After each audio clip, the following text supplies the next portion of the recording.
guys, my name is Ender and welcome back to my channel. Now, I'm gonna be honest with you, this video is all about, well, something that I spent like 3 hours in bed last night thinking about in my head, and it's something I thought that a lot of you would be interested in. I mean, I was thinking about just tweeting it in the middle of the night, but one, nobody would see it, and two, I don't have any followers on Twitter. I mean, which reminds me, what's the deal with that? Just link right there, link in the description. Let's fix that, shall we? Please? Please? But anyways, I just wanted to talk about Overwatch, which, as you probably know, is a game I've sort of switched over to. Hold on. My bed is a mess.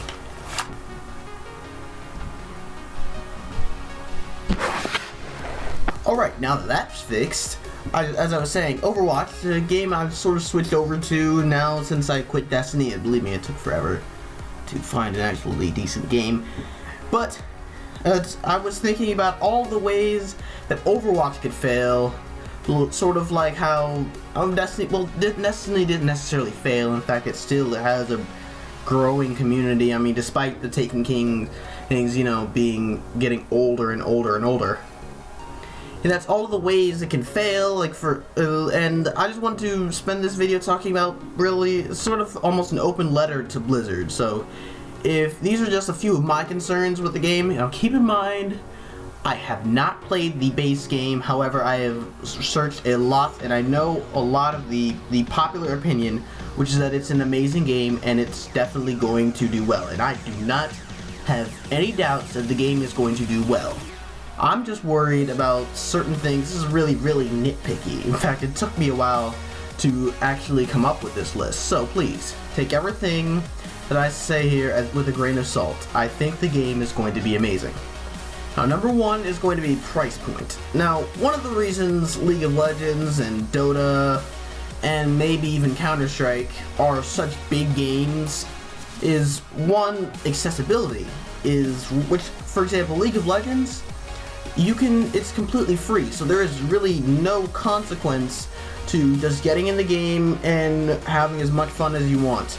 And you can, if you don't like it, good for you. At least you didn't spend any money on it.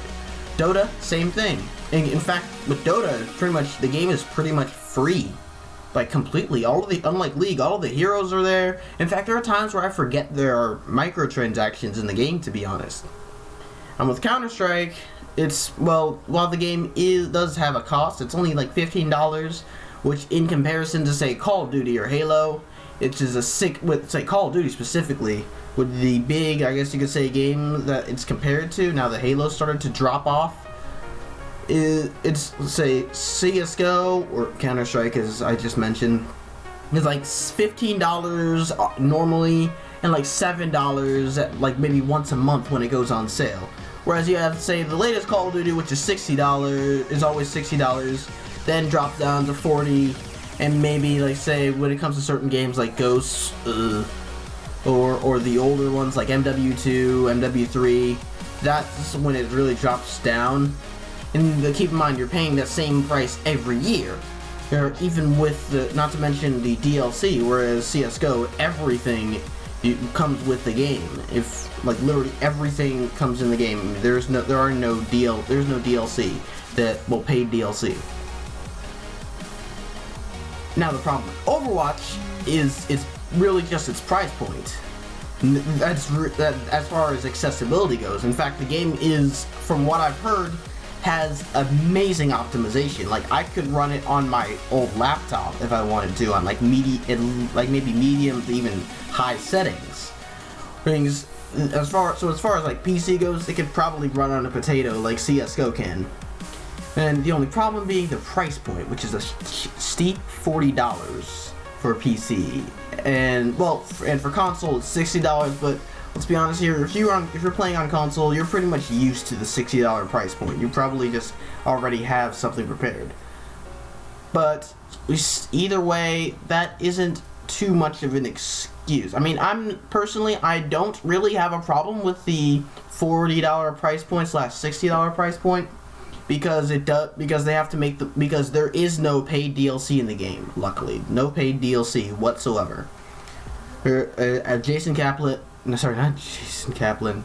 Jeff Kaplan made it very, very clear in one of the videos on the Play Overwatch site. There's a link to it right here in the video if you want to watch it. That everything in the game, including maps and extra heroes, are going to be patched within the game as free content. So essentially, you are paying $40 for I don't even know how long a time of free content, and on top of the base game. The second problem is really just going to be marketing, because while I do see the PC version of the game doing very, very well, the console version of the game does not look like it's going to do very well. I mean, sure, it's Blizzard. I'm not saying by game standards it's not going to do well, but by Blizzard standards it's not going to do well. Because looking at the history with, say, Diablo, it was really, I mean, sure, they definitely advertised it on like TV and stuff, which is like, I'm not going to generalize here, but because console is a more casual audience, is a bit more casual and a bit more popular, at least in North America. There are a lot more people who are, say, like, I don't know, who don't, say, use YouTube or Twitch a lot, and therefore watch, say, TV, and so they're going to see advertisements for a video game like, say, Call of Duty, which is probably one of the most advertised games on TV. That's why, another reason why Call of Duty is so big. And since Overwatch doesn't seem to be getting that much advertisement from Blizzard, you know, into mainstream media, other than like YouTube or maybe even Twitch through streamers, there isn't really going to be. I don't see a lot of people buying Overwatch in comparison to, say, really any other brand new IP shooter. The final reason is a very, very small one, and probably just one that's going to be fixed rather easily. Is really just the whole concept of hero switching. It can be. I'm not saying I have anything against the mechanic. In fact, I love the mechanic. To be honest, it brings a lot of more dynamicness. Yeah, dynamicness to the game. In that, say MOBAs like not Overwatch, Dota and League, or Smite don't really bring. I mean, sure, because in the middle of a fight, if it gets to a stalemate like it does in a lot of MOBAs, all someone has to do is switch out their Genji for a Widowmaker or a Reaper or maybe even a Hanzo. Oh, and suddenly the whole momentum of the game is changed and switched around, and I love that personally. However, to, say, the casual viewer, like the casual passerby who's just looking at some Overwatch gameplay, walks in on, say, a friend or a son, or their son or daughter or cousin or dad playing, and has never seen Overwatch before, they're not going to have any idea what's going on. What's that silver dude with the green sword? Whoa, where did that blue dragon come from? Holy crap, who's saying it's high noon? Where are those rockets coming from? What is this game? It's going to really overwhelm the viewer, and personally, I don't see that as something that needs to be changed. In fact, personally, I really like the whole idea of adding complexity, to almost to the point, not too much complexity to a game, but to the point where there is some sort of knowledge to go along with its skill gap.